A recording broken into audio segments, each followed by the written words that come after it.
Is porn feminist? Is watching porn feminist? Is making porn feminist? These are conversations I hear all the time in feminist and sex-related circles, so I just wanted to throw my 2 cents out there.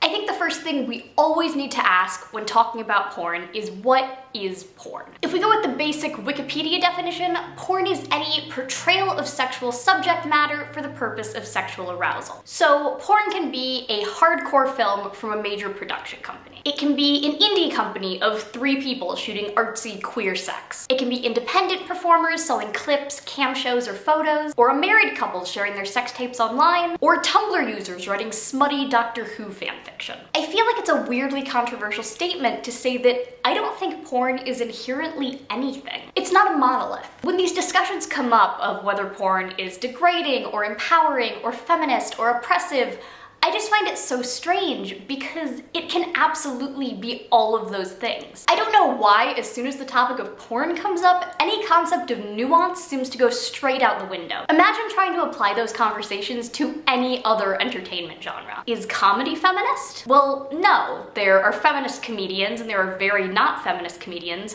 but comedy as a concept has no political, social, or ideological associations. Is cinema degrading? Of course not. Certainly, there are degrading movies, and people can have demeaning and abusive experiences on film sets and within the film industry. But the art form of cinema is objectively neutral. Porn is no different. It encompasses a million different kinds of depictions and experiences, and I think putting all of that in the same box, be it negative or positive, is not particularly useful. As people insist on maintaining a one-dimensional view of this multi-dimensional industry, it can be difficult to move past these conversations to what I consider to be more important ones. Conversations like how to best support porn performers, fight stigma, and ensure their fundamental labor rights, and how to teach the public to think critically about porn like they do other forms of media. But I also can't really blame people for having a reductive view of porn when, in all likelihood, they've only been exposed to a very narrow sampling of what porn is and can be. In 2017, when most people think of porn, they think of the ubiquitous free porn tube sites like Pornhub, YouPorn, RedTube, etc. But what most people don't realize is that most of the top free porn sites are owned by